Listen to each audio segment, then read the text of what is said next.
Saya Kartini Madame sebagai perwakilan dari kelompok 1 akan membahas materi yang pertama, yaitu jenis penelitian. Sebelum kita masuk ke jenis penelitian, alangkah lebih baiknya kita harus tahu dulu apa itu penelitian. Penelitian berasal dari kata bahasa Inggris, terjemahan dari bahasa Inggris yaitu research yang berasal dari gabungan re dan search. Re itu yang artinya kembali, dan to search yang artinya mencari. Jadi dapat disimpulkan dari dua gabungan kata itu adalah diartikan sebagai mencari kembali suatu pengetahuan. Sedangkan untuk pengertian penelitian dari KBBI atau Kamus Besar Bahasa Indonesia, penelitian itu diartikan sebagai kegiatan pengumpulan, pengolahan, analisis dan penyajian data yang dilakukan secara sistematis dan objektif untuk memecahkan suatu persoalan atau menguji suatu hipotesis untuk mengembangkan prinsip-prinsip umum. Seperti itu. Dan ada definisi penelitian dari Kemenkes, itu diartikan sebagai kegiatan yang dilakukan menurut kaidah dan metode ilmiah secara sistematik untuk memperoleh informasi yang berkaitan dengan pemahaman dan pembuktian kebenaran atau ketidakbenaran suatu asumsi, serta menarik kesimpulan ilmiah bagi keperluan kemajuan ilmu pengetahuan dan teknologi. Jadi yang tadi saya sebutkan itu adalah daftar dari definisi penelitian. Nah, selanjutnya kita akan masuk ke bahasan jenis penelitian. Jadi jenis penelitian itu sebenarnya banyak sekali jenis-jenisnya, dan untuk pertemuan kali ini kita akan membahas jenis penelitian berdasarkan fungsi, berdasarkan tingkat eksplanasi, dan berdasarkan pendekatan. Untuk berdasarkan fungsi itu ada penelitian dasar, penelitian terapan, dan penelitian evaluatif. Sedangkan untuk penelitian berdasarkan tingkat eksplanasi itu ada 3 juga, yaitu ada penelitian deskriptif, penelitian komparatif, dan penelitian asosiatif. Dan untuk yang terakhir adalah penelitian berdasarkan pendekatan, yaitu adalah penelitian kuantitatif dan penelitian kualitatif. Kita masuk ke bahasan jenis penelitian berdasarkan fungsi, yaitu yang pertama ada penelitian dasar. Penelitian dasar ini disebut juga sebagai penelitian murni, yang diartikan sebagai penelitian yang diperuntukkan bagi pengembangan suatu ilmu pengetahuan serta diarahkan pada pengembangan teori-teori yang ada atau menemukan teori-teori yang baru. Dalam penelitian dasar ini lebih diarahkan untuk mengetahui, menjelaskan, dan memprediksi fenomena-fenomena alam dan sosial. Dan dari hasil penelitian dasar yang sudah dilakukan itu akan digunakan untuk prinsip-prinsip kehidupan yang lebih baik. Dan penelitian dari jenis ini itu memberikan sumbangan yang besar untuk pengembangan teori dan pengujian teori yang akan mendasari pada penelitian terapan.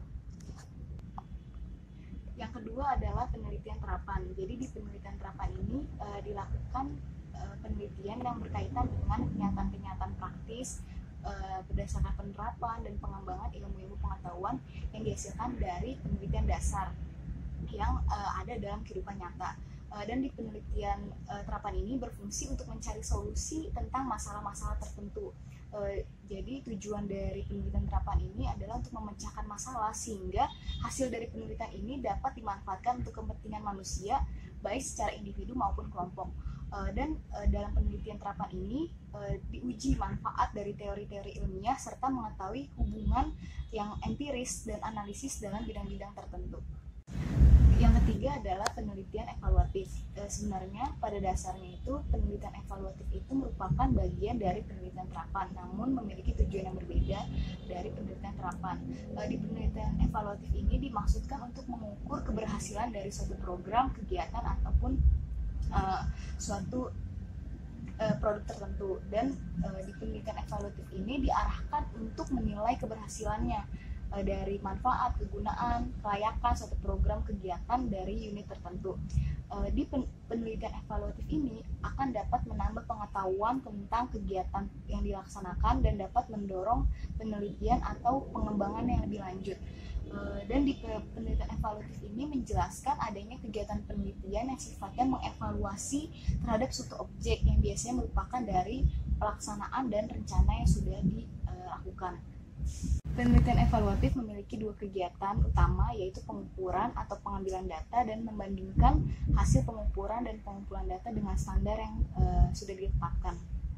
berdasarkan hasil perbandingan yang sudah didapatkan sebelumnya, maka akan didapatkan kesimpulan bahwa suatu kegiatan yang dilakukan itu layak atau tidak, relevan atau tidak, dan efektif atau tidak. Bahasan selanjutnya adalah jenis penelitian berdasarkan tingkat eksplanasi. Tingkat eksplanasi merupakan tingkat yang menjelaskan kedudukan variabel yang diteliti dan hubungan antara satu variabel dengan variabel yang lain. Dan jenis penelitian ini mencakup tiga penelitian, yaitu ada penelitian deskriptif, penelitian komparatif, dan penelitian asosiatif. Yang pertama itu adalah penelitian deskriptif yang memiliki arti penelitian yang dilakukan untuk mengetahui nilai-nilai dari masing-masing variabel, baik satu variabel atau lebih, yang sifatnya independen tanpa membuat hubungan maupun perbandingan dengan variabel yang lain. Jadi dari variabel tersebut dapat menggambarkan secara sistematik dan akurat mengenai populasi atau mengenai bidang tertentu.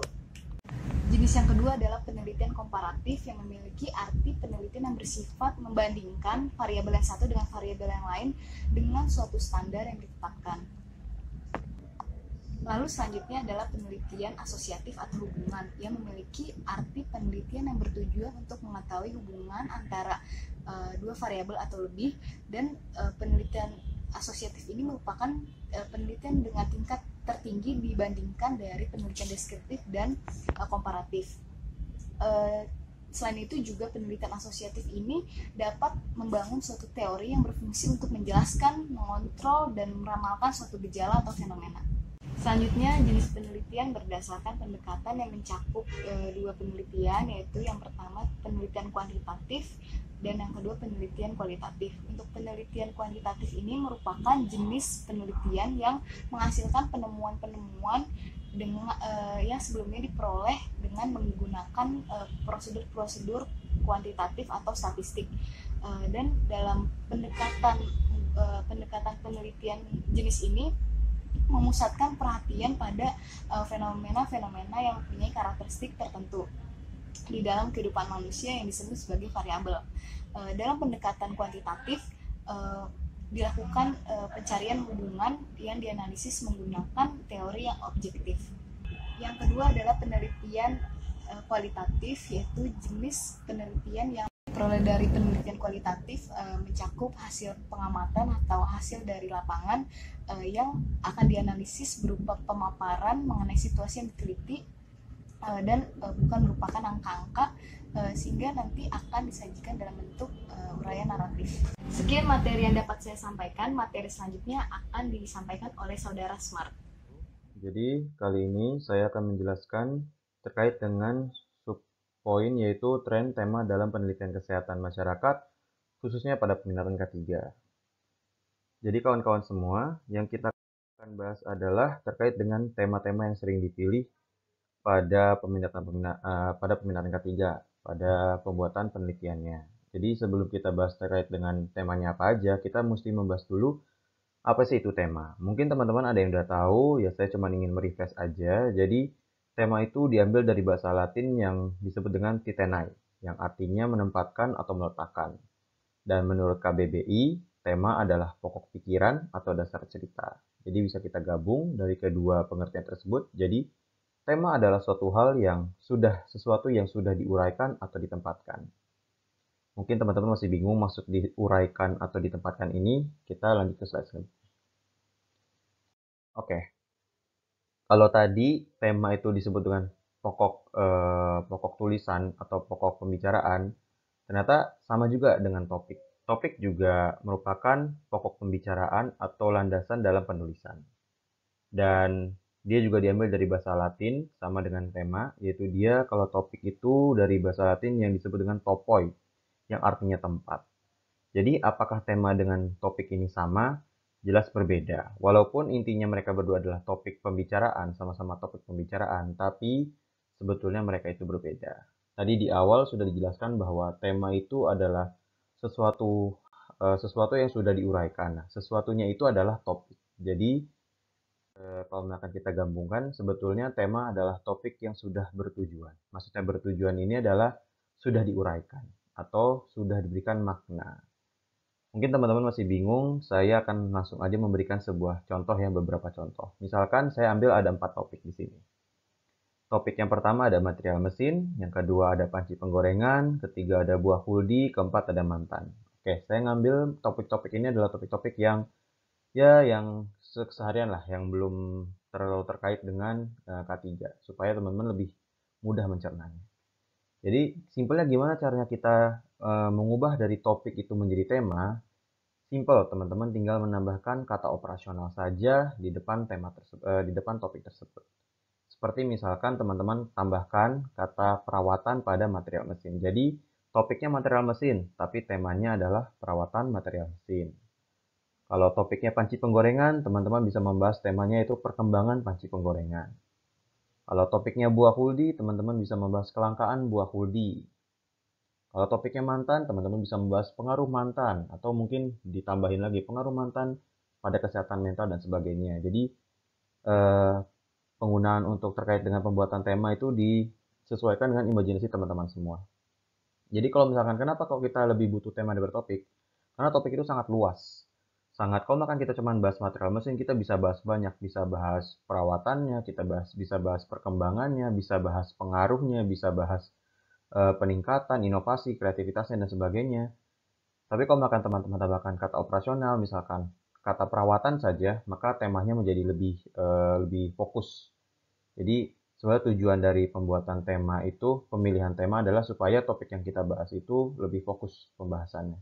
Jadi kita nggak terlalu meluas seperti itu. Jadi kalau terkait dengan, sulit nih dapetin temanya, sebetulnya teman-teman tinggal cari aja topiknya. Nah nanti di depannya teman-teman tambahkan kata-kata operasional. Jadi akan muncul banyak sekali tema dari satu topik. Nah, kalau tadi kan tema-tema yang saya berikan adalah tema-tema yang nggak berkaitan dengan K3. Jadi, karena kita mahasiswa peminatan K3, ini adalah beberapa topik ya, bukan tema, ini topik yang bisa teman-teman pilih. Karena kita K3L, bukan hanya K3 saja, berarti kita bisa membahas terkait dengan keselamatan kesehatan kerja, kita juga bisa bahas terkait dengan kesehatan lingkungan. Kalau kita bahas K3, kita bisa bahas kecelakaan kerja, kita bisa bahas promkes di tempat kerja, bisa bahas ergonomi, fire, toksikologi, SMK 3, dan banyak lagi. Kalau teman-teman ingin berkecimpungnya di penelitian yang terkait dengan materi K3. Tapi kalau teman-teman ingin lebih fokusnya ke lingkungan, teman-teman bisa bahas terkait dengan kualitas udara, air, dan tanah yang ada di tempat kerja. Teman-teman bisa bahas pengolahan limbah, pengolahan atau melakukan polusi di tempat kerja. Teman-teman bisa bahas juga terkait dengan B3, atau teman-teman ingin menganalisis tempat kerja menggunakan AMDAL dan sebagainya, atau teman-teman hanya ingin melihat dari segi hygiene industri, bagaimana penelitiannya, sebagainya, teman-teman bisa. Jadi, karena kita peminatan K3L, kita bisa melihat dari sisi pekerjaan, kita juga bisa melihat dari sisi lingkungan. Terserah teman-teman ingin memilihnya apa. Tapi saya sarankan ketika memilih sebuah topik untuk dijadikan tema penelitian, pilihlah topik yang benar-benar teman-teman itu paham. Kenapa? Kalau teman-teman memilih topik yang benar-benar teman-teman paham, akan mudah teman-teman semua untuk membuat penelitian. Kalau teman-teman memilih tema yang teman-teman tidak paham, takutnya nanti akan membebani teman-teman semua ketika membuat sebuah penelitian. Kenapa? Karena gini, jangan takut ketika, topik saya udah diambil nih sama teman saya. Misalkan teman-temannya teman-teman ngambil misalkan sama kecelakaan kerja semua. Jangan takut. Teman-teman bisa kok dari satu topik itu muncul berbagai macam tema. Mungkin teman-teman bisa meneliti terkait dengan perkembangan kecelakaan kerja dari tahun ke tahun. Seperti itu dan sebagainya. Atau mungkin peningkatan kasus kecelakaan kerja pada PT ini bla bla bla. Jadi jangan takut yang namanya kita kekurangan tema gitu loh. Karena topik aja udah banyak dan dari satu topik bisa muncul sekali banyak tema seperti itu. Oke, saya kasih contohnya misalkan tadi topiknya adalah promosi kesehatan di tempat kerja. Teman-teman bisa tambahkan kata operasional yang banyak, yang seperti misalkan yang contoh pertama, penggunaan promosi kesehatan tempat kerja pada bla bla bla. Itu baru satu kata operasional, penggunaan. Teman-teman bisa ganti jadi perkembangan. Jadi temanya berubah menjadi pengembangan promosi kesehatan tempat kerja pada bla bla bla. Atau ganti dari perkembangan ganti jadi hubungan. Oh teman-teman, kalau hubungan udah sering banyak ya. Atau ganti jadi pengaruh atau faktor-faktor dan sebagainya, banyak banget. Jadi teman-teman gak usah takut yang namanya kekurangan tema. Jangan takut satu topik yang sama dengan teman-teman segengan teman-teman terus tiba-tiba aduh mesti ganti topik, nggak. Diubah aja, tema itu banyak. Teman-teman bisa berimajinasi cari tema yang menurut teman-teman itu teman-teman benar-benar paham dan tahu dan yakin bahwa itu pilihan teman-teman bakal mempermudah teman-teman dalam menyusun penelitian. Seperti itu. Atau kita ganti, misalkan topiknya stres kerja. Teman-teman bisa membuat temanya menjadi pengaruh stres kerja pada pekerja wanita. Atau mungkin teman-teman ganti temanya menjadi perkembangan kasus stres kerja pada tahun 2018 hingga 2020 atau gimana gitu. Atau ganti jadi hubungan stres kerja dengan kerja shift malam atau sebagainya. Jadi disesuaikan saja dengan keinginan teman-teman dan minat teman-teman dalam penelitian itu seperti apa. Ya, selanjutnya yang kita bahas adalah tren dalam pemilihan tema khususnya pada penelitian K3. Jadi untuk trennya sendiri kebanyakan pada penelitian K3 tema yang sering dipilih adalah tema yang berkaitan dengan penyakit akibat kerja. Kalau nggak penyakit akibat kerja, paling kecelakaan kerja. Hanya itu saja. Padahal topik yang ada di penelitian K3 itu sangat banyak. Dan dari satu topik itu tema yang bisa diambil sangat banyak juga gitu loh. Ini saya ambil dari sebuah website jasa pembuatan skripsi online, dan pada jasa tersebut paling banyak itu skripsi yang dibuat khususnya pada studi K3 itu kebanyakan ya, yang dibahas itu adalah hubungan. Kalau nggak hubungan, gambaran. Kalau nggak gambaran, itu faktor-faktor. Dan topik yang diambilnya juga paling PHK. Kalau nggak PHK, kelelahan atau nggak kecelakaan kerja. Hanya itu aja. Padahal topik di K3 sangat banyak. Teman-teman bisa bahas tentang fire, teman-teman bisa bahas terkait dengan hygiene industri, atau kalau misalkan teman-teman ingin lebih fokus kepada kesehatan lingkungan, teman-teman bisa bahas terkait dengan AMDAL-nya atau terkait dengan pengolahan limbahnya. Bisa banyak banget yang teman-teman bahas, apalagi kita peminatan K3, topik sangat banyak dan tema bisa sangat luas. Jadi teman-teman nggak perlu takut yang namanya kekurangan topik apalagi kekurangan tema, seperti itu.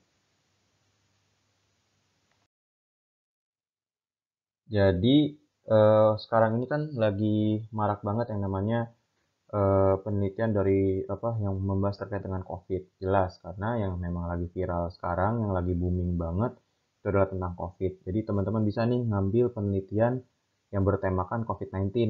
COVID-19 ini bisa kok jadi tema penelitian kita. Kenapa? Karena COVID-19 ini menyerang di berbagai subsektor, terutama juga dari tempat kerja juga terserang oleh COVID-19. Nah, karena kita sebagai calon dari K3, calon HSE, kita bisa nih menjadikan COVID-19 ini sebagai bahan penelitian kita. Ini saya ambil dua contoh contoh artikel aja dari luar negeri.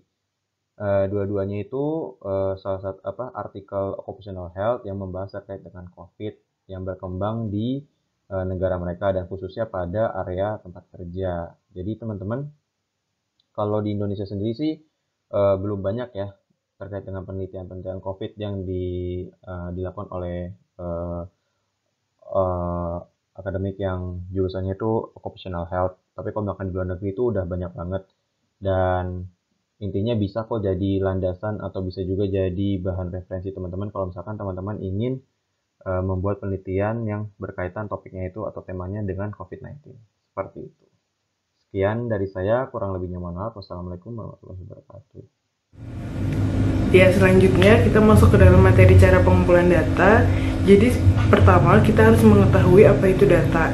Dapat disimpulkan bahwa data merupakan fakta empirik yang dikumpulkan oleh para peneliti untuk kepentingan menjawab pertanyaan ataupun hipotesis dari suatu penelitian. Selanjutnya kita masuk ke jenis data. Jadi jenis data itu digolongkan menjadi 4. Yang pertama berdasarkan sumbernya, berdasarkan sifatnya, berdasarkan proses, dan berdasarkan skala pengukuran. Data primer merupakan data yang dikumpulkan secara langsung oleh peneliti dari sumber datanya, sedangkan data sekunder merupakan data yang diperoleh peneliti dari berbagai sumber yang telah ada sebelumnya. Selanjutnya, data kualitatif merupakan data dalam bentuk kata-kata, sedangkan data kuantitatif merupakan data dalam bentuk bilangan ataupun angka, sehingga kita dapat olah dan kita analisis menggunakan uji statistik. Data diskrit merupakan data dalam bentuk angka yang diperoleh dengan cara membilang. Misalnya, jumlah pekerja konstruksi PTX sebanyak 270 pekerja. Sedangkan data kontinum merupakan data dalam bentuk angka yang diperoleh berdasarkan hasil pengukuran. Misalnya, rata-rata jam kerja pekerja konstruksi pada PTX dalam sehari adalah 12 jam.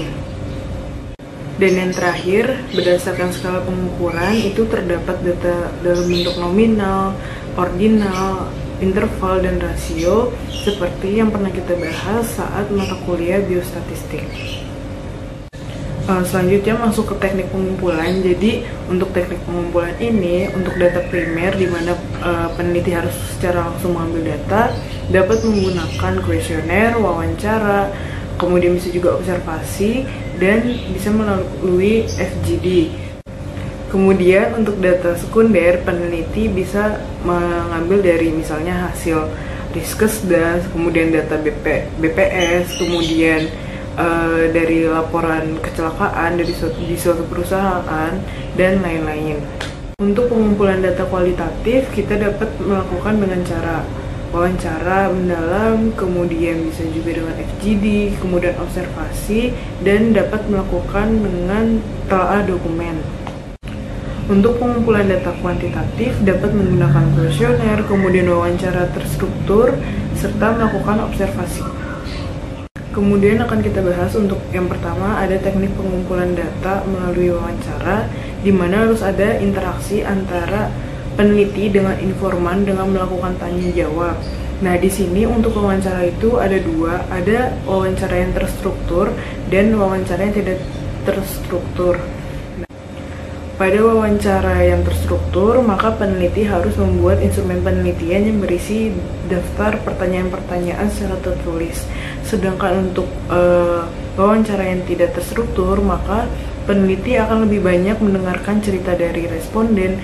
Kemudian juga peneliti dapat memberikan pertanyaan lanjutan yang lebih mendalam ataupun yang lebih terarah untuk menjawab tujuan penelitian tersebut. Teknik pengumpulan data dengan wawancara sendiri lebih sering digunakan untuk penelitian yang kualitatif, sedangkan untuk penelitian yang kuantitatif biasanya digunakan untuk studi pendahuluan dengan respon yang relatif sedikit. Saat teman-teman melakukan wawancara, maka ada beberapa hal yang harus diperhatikan. Yang pertama itu the setting. Jadi teman-teman harus tahu kondisi lapangan di tempat kita melakukan penelitian, kemudian ada the actors, dimana kita harus mengetahui betul karakteristik dari informan yang akan kita wawancara. Kemudian ada the event. The event itu kita harus menyusun protokol wawancara mulai dari pendahuluan, kemudian pertanyaan pembuka, dan juga kita harus menentukan mana pertanyaan kunci dari penelitian kita. Kemudian yang terakhir itu ada proses di mana teman-teman harus menyusun strategi nih untuk melakukan pendekatan terhadap informan yang akan kita wawancarai. Berikut merupakan instrumen penelitian wawancara yang terstruktur. Kemudian teknik pengumpulan data dengan focus group discussion. Jadi peneliti ini melakukan diskusi dengan kelompok yang ditunjuk sebagai responden. Nah, yang perlu diperhatikan di sini adalah kelompoknya itu harus homogen, kemudian fasilitator dapat mengarahkan dan memandu jalannya diskusi, kemudian ada pengamat, di mana pengamat ini melakukan pencatatan dan perekaman selama proses diskusi. Contoh dari FGD misalnya, penelitian terkait analisis faktor yang mempengaruhi perilaku pekerja dalam melakukan flood emergency response di PTX. Jadi si peneliti ini melakukan diskusi bersama dengan 8 subjek yang diantaranya itu ada tim ahli K3, kemudian ada manajer produksi dan asisten manajer produksi, dimana dia itu melakukan diskusi terkait faktor apa aja sih yang mempengaruhi perilaku pekerja tersebut. Nah, kemudian itu nanti disamakan persepsinya di antara mereka semua. Selanjutnya ada teknik pengumpulan data dengan kuesioner, di mana peneliti akan memberikan pernyataan atau sebuah pertanyaan secara tertulis kepada responden untuk dijawab. Berikut ada contoh dari kuesioner. Kemudian teknik pengumpulan data dengan melalui observasi atau pengamatan. Ada dua, ada partisipasi dan non partisipasi. Jadi apabila menggunakan observasi partisipasi, maka peneliti ini mengikuti kegiatan informan kemudian melakukan pengamatan. Sedangkan non partisipasi, maka peneliti tidak mengikuti kegiatan si informan tersebut. Untuk observasi penelitian kuantitatif, maka harus menyediakan instrumen lembar pengamatan, kemudian melakukan penilaian dengan skala bertingkat. Berikut merupakan contoh dari lembar pengamatan. Dan yang terakhir ada telah dokumen di mana seperti jurnal, buku, hasil laporan itu dapat digunakan menjadi dasar untuk menarik kesimpulan dari penelitian teman-teman semua. Berikut merupakan contoh teknik pengumpulan data dari beberapa jurnal. Yang pertama ada jurnal terkait hubungan kebisingan terhadap tekanan darah. Peneliti mengumpulkan data primer dengan menggunakan kuesioner dan melakukan pengukuran tekanan darah secara langsung. Kemudian untuk data sekunder, peneliti mengumpulkan data-data yang telah tersedia di perusahaan tersebut. Terkait jurnal indeks pencemaran, peneliti mendapatkan data primer menggunakan observasi, sedangkan data sekunder menggunakan data standar ketentuan kandungan padatan tersuspensi, kemudian ada BOD dan COD untuk menentukan indeks pencemaran.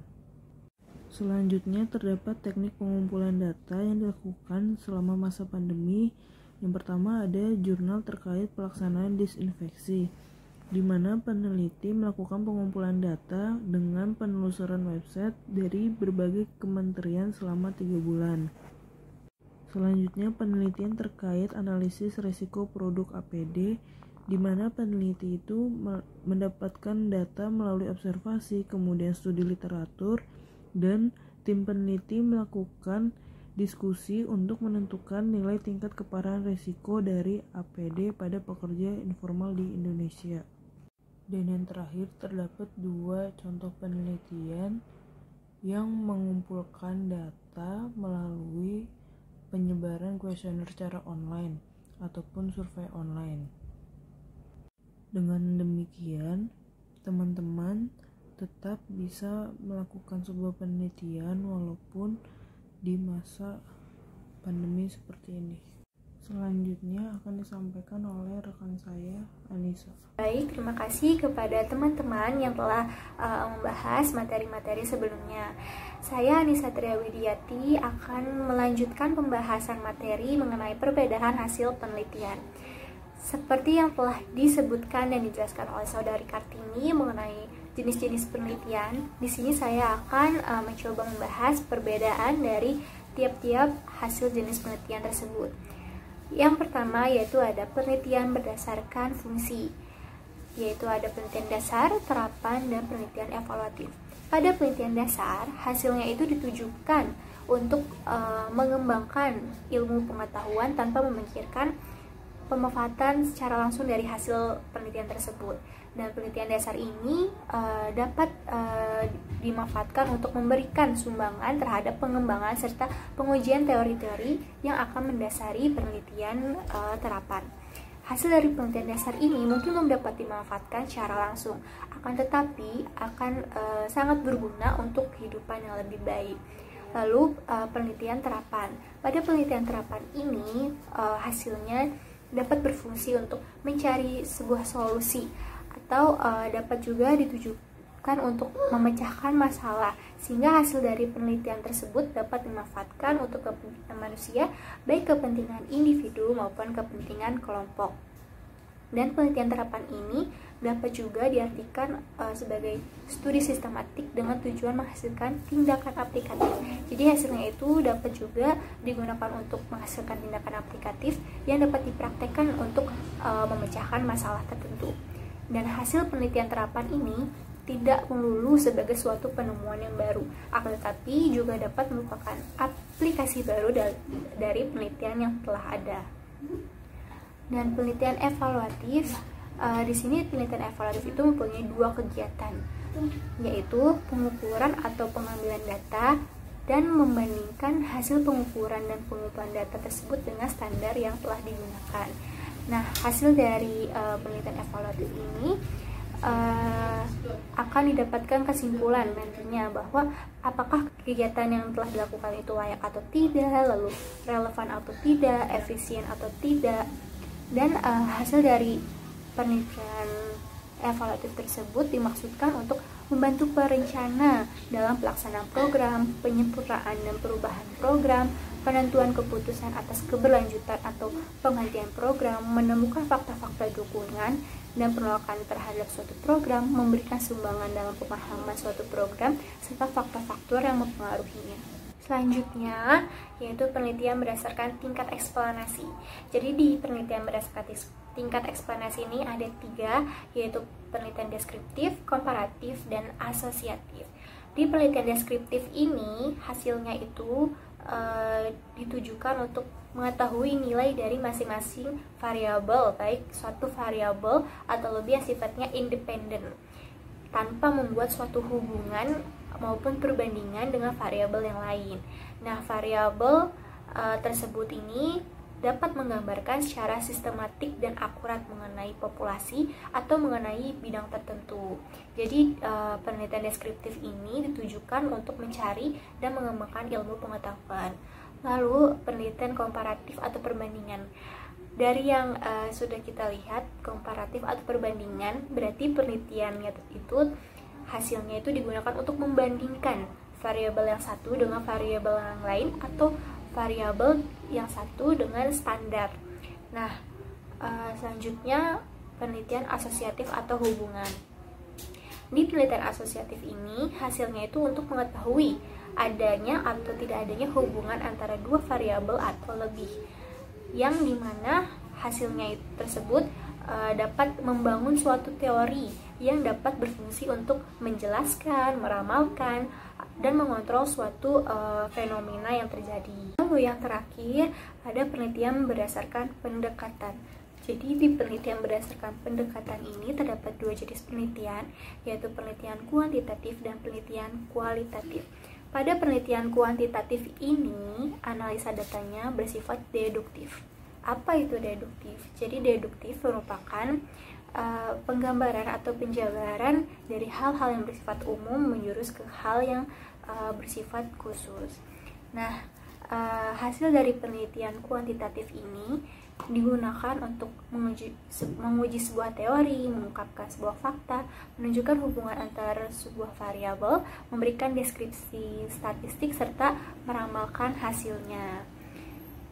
Dan untuk penelitian kualitatif, analisa datanya bersifat induktif dan berkelanjutan. Jadi di penelitian kualitatif ini diawali dengan penjelasan berupa fakta, contoh, bukti-bukti yang kemudian akan disimpulkan dengan tujuan untuk menghasilkan pengertian-pengertian konsep untuk membangun sebuah teori baru. Dan hasil analisa datanya ini berupa pemaparan mengenai situasi yang diteliti yang disajikan dalam bentuk uraian naratif. Dan pemaparan datanya ini umumnya untuk menjawab pertanyaan-pertanyaan mengapa dan bagaimana suatu fenomena itu bisa terjadi. Untuk pendekatan kuantitatif ini, dia mementingkan variabel sebagai objek penelitian. Dan penelitian kuantitatif ini memerlukan adanya hipotesa dan pengujiannya yang akan menentukan tahapan berikutnya. Sedangkan pendekatan kualitatif ini dia lebih mementingkan proses dibandingkan hasilnya. Oleh karena itu, urutan kegiatan pada penelitian kualitatif ini dapat berubah-berubah tergantung dari kondisi dan banyaknya suatu kejadian yang ditemukan di lapangan. Presentasi yang dapat kami sampaikan, kurang lebihnya mohon maaf. Wassalamualaikum warahmatullahi wabarakatuh.